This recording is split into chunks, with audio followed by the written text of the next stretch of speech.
People that are going to make it in the future, the people that are making it today, let me share something with you. History is being read, but it's also being written by people with imagination. I want to share some thoughts with you.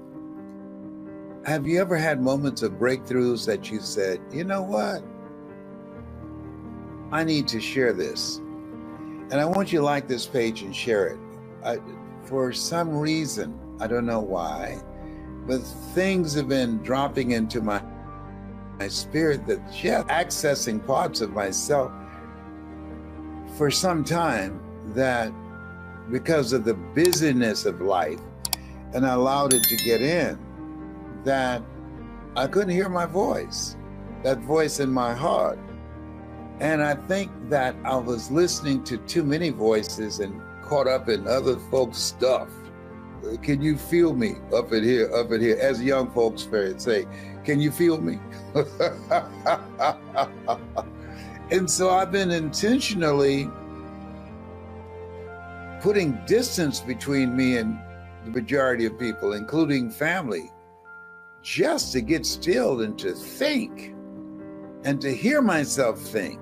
Because sometimes you can get so caught up in other people's stuff, you neglect your stuff. And so I want to share something with you. And this is, my message is not for everybody. My message is just for a few people, not for large numbers of people. Large numbers of people, even though they can benefit from what I say, but I'm not their guy. They're not my tribe. I'm talking to the people who can hear me and can understand me and can relate to me and connect with me and identify with me because of my approach. My approach is different. I'm listening to a lot of these entertainers and athletes, and there's so many people out here that just can't speak without foul language. There's no filter between their brains and their mouth. And I just can't open my mind to that. A guy wanted me to put together, and when I started looking at it, within 1 minute, I had to stop.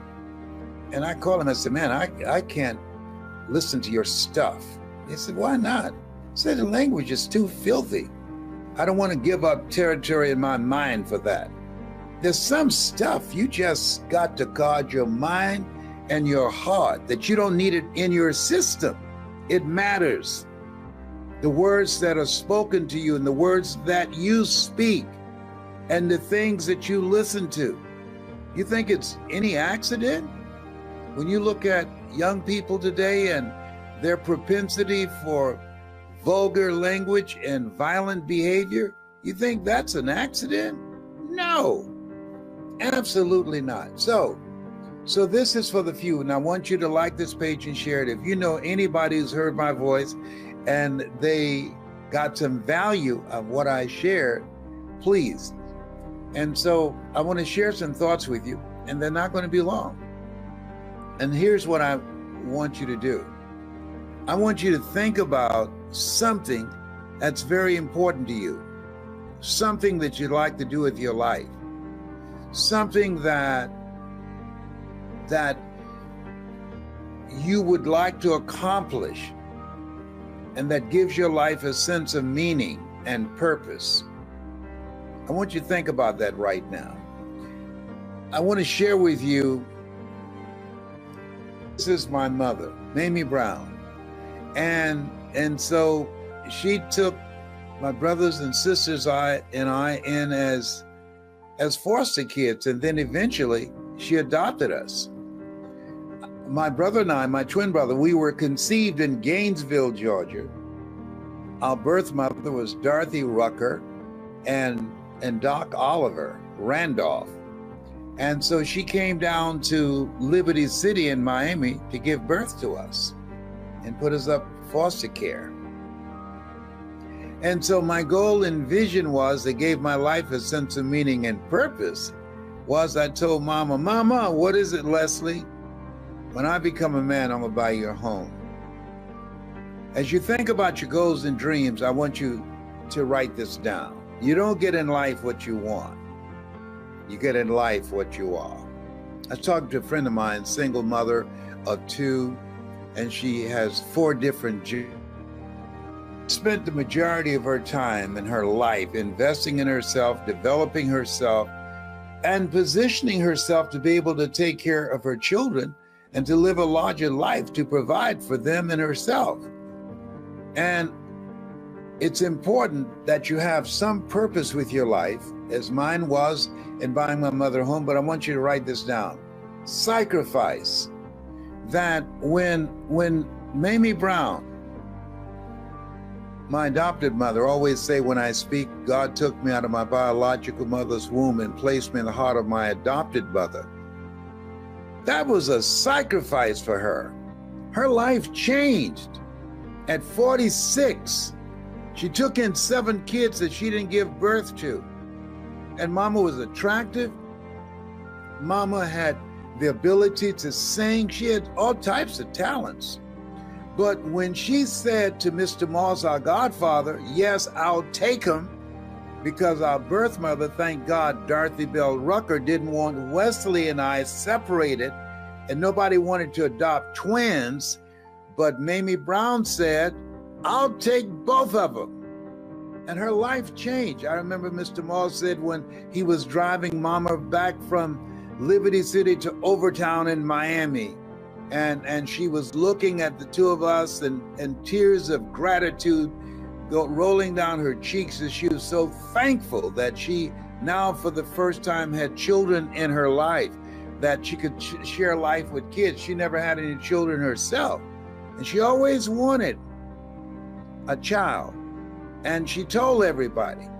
And then when our birth mother, Dorothy Bell Rucker and Oliver Randolph, they wouldn't receive them at Jackson Memorial Hospital. I'm 79, so at that time, Jackson Memorial Hospital was not receiving colored people or Negroes.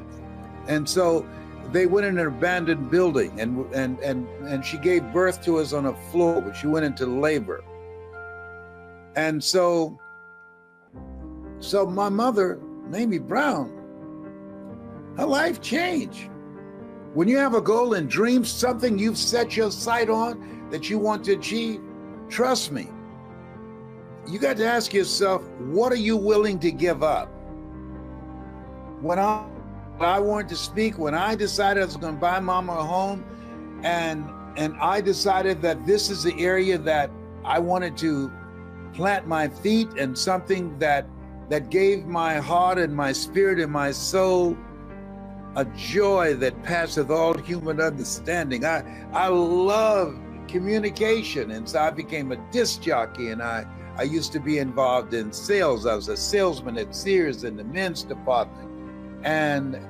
But communication, I love working with people and interacting with people. I had a training seminar here in Atlanta, and this past weekend I said, there's one thing to do a Zoom, but when you're in the room with me, when I get up in your face, let me tell you something, up in here. It was riveting and powerful. Once you think about something that you love so much, you do it for nothing, but you do it so well that people will pay you to do it.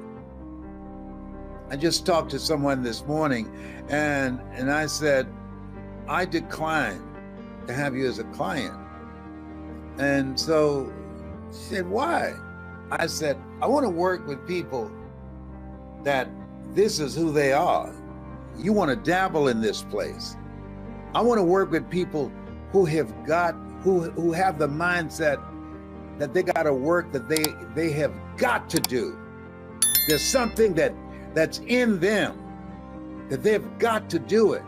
And there's a work that them not doing it is not an option. I have got to speak. This is what I do. And so this is who I want to work with, those kinds of people. And so I want you to think about that work that you have got to do, that feeds your soul and spirit, 80% of people are going to jobs that they hate.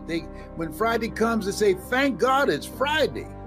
I want you to think about something that you can do 7 days a week. It's you, and you never go to work a day in your life because it resonates with your heart and your spirit and your soul. Now here's something else. Listen to me clearly. And this is not going to be easy. You got to come out from among the people that you're around right now. When you have goals and dreams and you're around people that don't have goals and dreams, it rubs off on you. It rubs off. It affects you. One goose can fly 75% further in formation with other geese than it can ever fly by itself. I'm creating something called the Live Your Greatest Life community.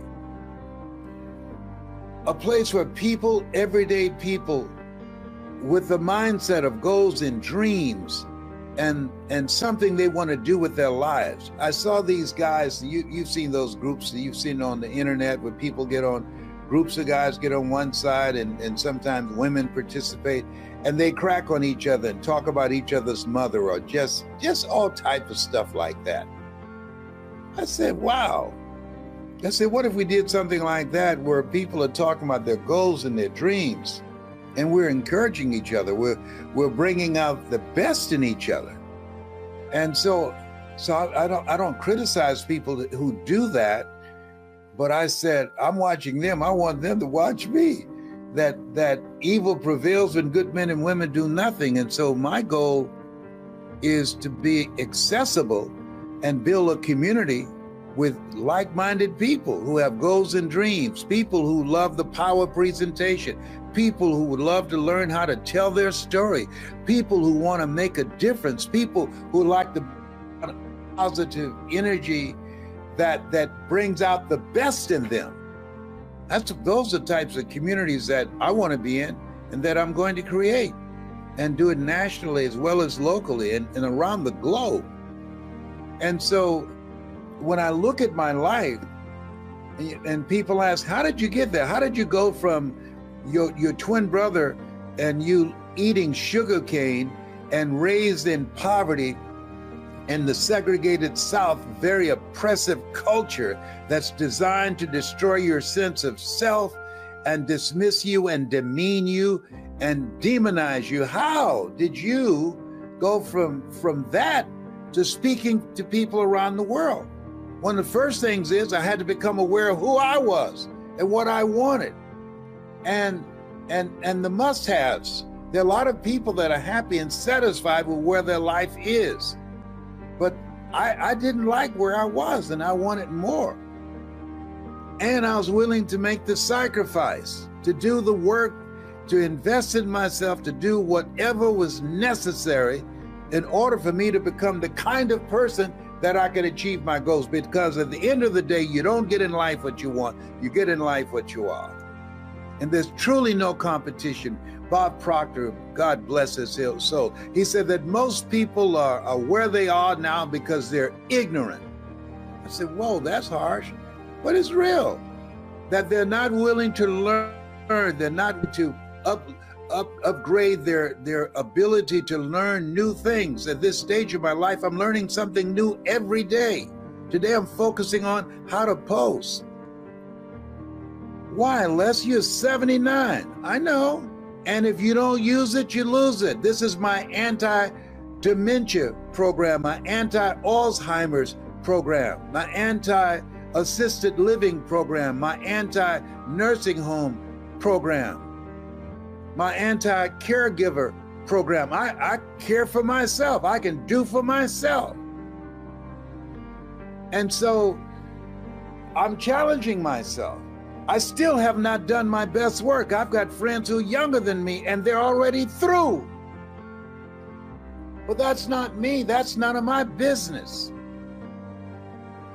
I met this man who changed my life, Leroy Washington. You know, it's interesting. I was thinking about this morning. He has 2 sons. and 2 daughters.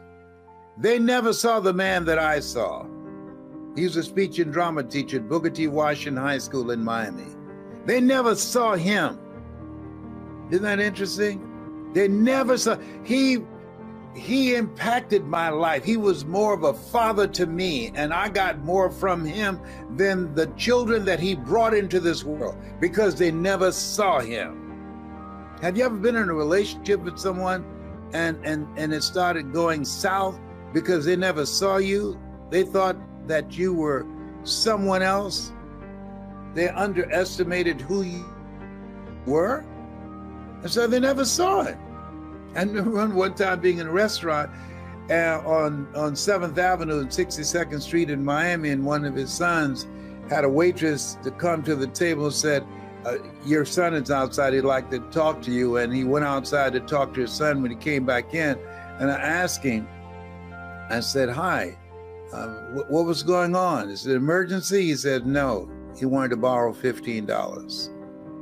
And this man, who was the father that I never had, this man who did not know I adopted him as my spiritual father, I was sitting there having lunch with him, talking about the impact that he made on my life, watching him just signed a contract for $5 million. His son outside calling him to come outside to borrow $15 from him. He never knew who his father was. To this day. And there are people around you who don't know you, who don't see you. They have this antiquated old history about you, and that person that they know, that person's gone, they're died. There are people who see me and say, whoa, Les, I can't believe it's you.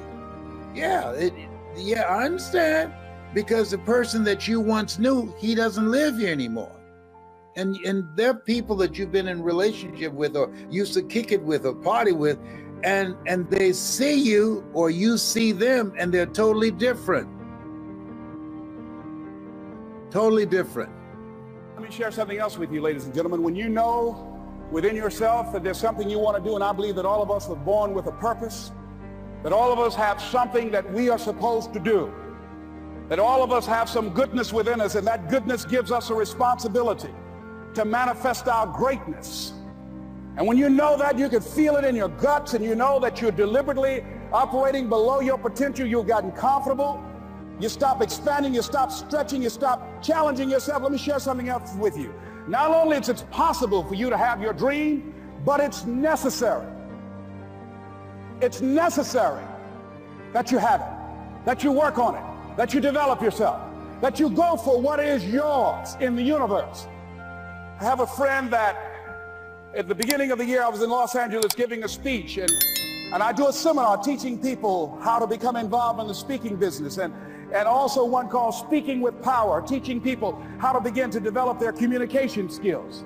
And this friend, I said, I want you to work with me. I called her up. She said, Les, are you sure I can do it? Sure you can. You have a PhD in communications. I don't have that. If I can do it, sure you can do it. In fact, I'm going to give you the support that you need. Here's what I realized, ladies and gentlemen. We only have enough energy to take us to a certain level, but it's necessary that we assemble ourselves with other people who share our vision, other people that can see it for us, to give ourselves a home court advantage.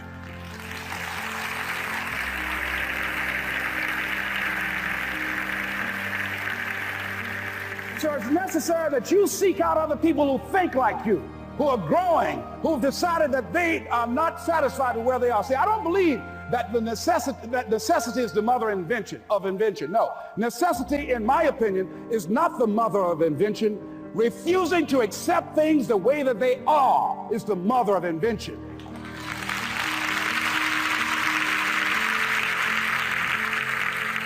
When you decide, I'm not going to settle for this, this is not going to be it for my life, I deserve more than this.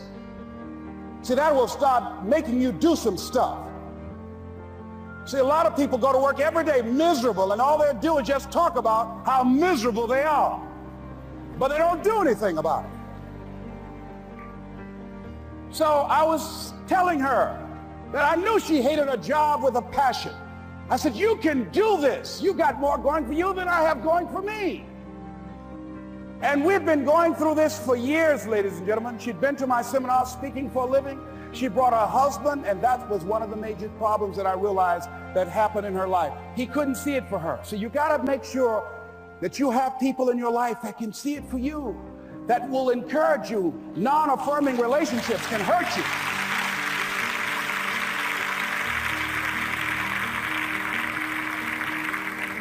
And I talked to him. I said, you know, I don't have anything to do with your marriage. He said, you and I are good friends, and she and I are good friends. And I'm not taking sides. I said, but if you can't see it for her, don't tell her that.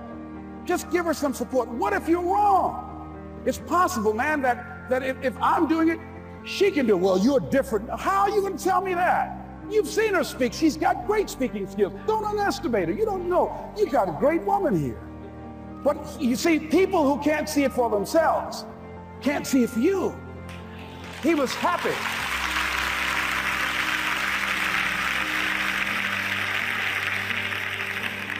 So I said, will you do it with me? I said, I'm going to give you the support you need. You can't do it by yourself. I will stand with you. She said, you will? I said, yes. I'm going to make you a part of my seminar. You'll do a part of it and I'll do a part of it. Speaking with power. She said, okay. 3 days later, ladies and gentlemen, I got an emergency call at my office. It was from her husband. He called and said, tell LesBrown that Marion is dead. I said, oh no. When I was flying there to go to the funeral, and I remember the last time that I saw her, and I had some of her papers that I had gotten inadvertently confused with mine, and I took them home. And I was searching through these papers to do one of her works. She was a prolific writer. And what got me, what was so sad that made me begin to cry, was that there were poems that she had started that were profound poems, great thoughts that she didn't complete. Plays that she had started that she didn't complete. See, that poem was given to her. I can't finish that for her, nor can you. That play, whatever the outcome that she had envisioned, that she had imagined, was given to her. Only her. And she's the channel that was going to come through. You are here, and you are the vessel, you are the outlet for the universe, that you've been selected. There's something for you to do. I believe all of us have some purpose for being here. And as I was going to the funeral, and I was reading a newspaper that said that millions of people are dying because of what they're eating, talking about their diet. And I'm sure that it was Marion talking to me, whispering, saying, Les, the next time you speak, so that even more are dying because of what's eating them.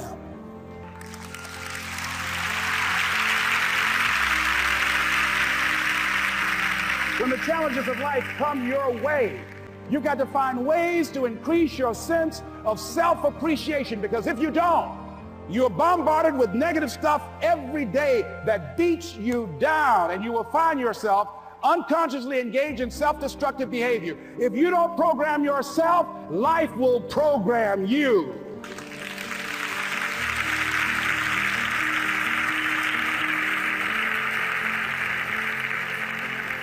So you want to have an agenda for your life. It's necessary that you have some direction for your life. A friend at the National Speakers Convention gave us a presentation, and it really struck me. He was talking about when he was traveling across Europe, Warren Gresham, and he said at different points, soldiers would wake them up on their journey and ask them the question. And I posed this to you. The question was, where have you been? Why are you here? And where are you going? And that's what I ask you. Where have you been? Where have you been up to this point? You look at your life. You look at what you produce. Is it giving you what you want? Are you living on purpose? Are you living your dream? Are you acting on your ideas? Are you doing all you can do? Have you gotten comfortable? Are you procrastinating? Are you evading your own greatness? Are you surrounding yourself with people that can nourish you? Are you challenging yourself? Are you experimenting? Are you learning something different? Is your life an adventure, or is it boring? Where have you been? Why are you here? What brought you here? Investing the time, the money. What brought you here? And where are you going? What is it that you can get out of this session, out of this lecture? That when you leave here, rather than this just being a spectator event, that you got some idea, some dream, that you might have to go back and brush it off and look at it again and say, I've got to do this. This is my stuff. This is what I'm supposed to do. This is why I showed up. Where are you going with your life? What decisions are you making right now as you look into the future? Are you experimenting to find out what other talents and abilities that you have? See, we're in a time right now. The day is gone where you could just go to college and get out and get a job and work 30 or 40 years with job security and retire with a gold watch. The gold watch days are gone. Brand new day, party's over. So now you have got to be multi-talented and multi-skilled. You've got to use all your stuff. You don't know what else you can do. I didn't know I can do what I'm doing right now. It's necessary that you stretch and challenge yourself and say, let me see. I started out as a trainer. I'm a trainer. That's what I am. That's what my expertise was in. And then I decided, let me see, can I speak? And then I discovered, hey, I can do that. What if I hadn't tried to do that and just been satisfied with just being a trainer, with a limited vision of myself? And then after training, and then I said, well, maybe I can go into business for myself. And I started speaking, going into business for myself. Well, maybe I could train other speakers and teach them how to go into business for themselves. See, you want to have a backup plan. You want to have other strategies for yourself. In case this doesn't work out, you got something else going over here. You don't want to ever put yourself in a situation where you have a limited vision and you're only using a limited amount of your talents, of your skills, and of your abilities. And I'm saying to you, it's possible you've got some talents, some ideas in you, your ability to do some stuff that you haven't even discovered yet. And I'm suggesting that it's necessary that you get outside of your comfort zone. It's necessary that you develop some new relationships where you can learn from people. It's necessary that you do reading, that you do research. It's necessary, if you're already involved in some business, that you don't be satisfied with where you are. If you want to make it today, it's necessary for you to constantly look at ways of getting better. Not only is it possible for you to have your dream, and it's necessary for you to challenge yourself to go after it and get better and leverage relationships that can help you get to where you want to go, but it's you. The major key to your reaching your dream, your living up to your greatness, your making your contribution is you. If the economy is good, fantastic. If the banks are loaning money, that's great. If people are positive, that's great. You don't have any opposition, that's great. But the major key to your making things happen in your life is you. When I wanted to get on public television, you know, they told me, you can't do that. So wait a minute, I've seen these other people on. It's possible I can get on. Leo Biscaya, John Bradshaw. It's possible. Wait, let's excuse me, hold on, hold time out. Let's be realistic. Come on, be logical. I said, well, wait a minute. Why can't I do it? Let's look here. Think about guys who have credentials, all kind of credentials. You don't have any college training. They're not going to put you on television. Give me a break. I said, thank you for that. God love you, and I'm trying. And went on about my business. You hear me? Let me tell you something. What people think about you and the possibilities for your dream is none of your business. That's their business.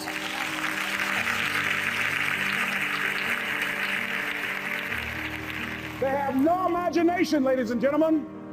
They're living out of the past, out of their memory. The attitude is it can't be done because they haven't seen it. They're judging according to appearances. The people that are going to make it in the future, the people that are making it today, let me share something with you. History is being read, but it's also being written by people with imagination.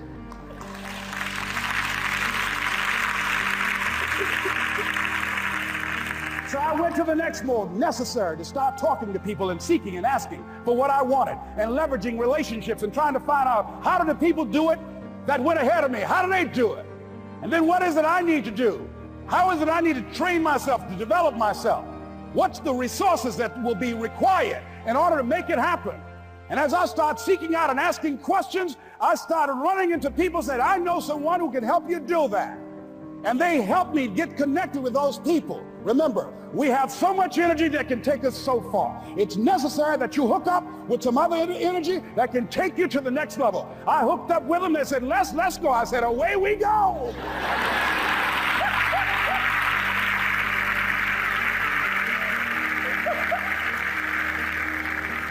And guess what? Here we are. I love it. You want your stuff? It's necessary you take responsibility for it, that you make it happen, that you don't give up, that you don't take any objection or disappointment or defeats personally, that you keep on keeping on, that you don't decide that I can't make it because you can't see the light at the end of the tunnel, that you realize that's a part of the program. And here's something you've got to resolve. Say this to yourself every day. See, as long as you're breathing, you got a shot at your dream. That's the way I resolve. Say this, please. It's not over until I win. You got that right.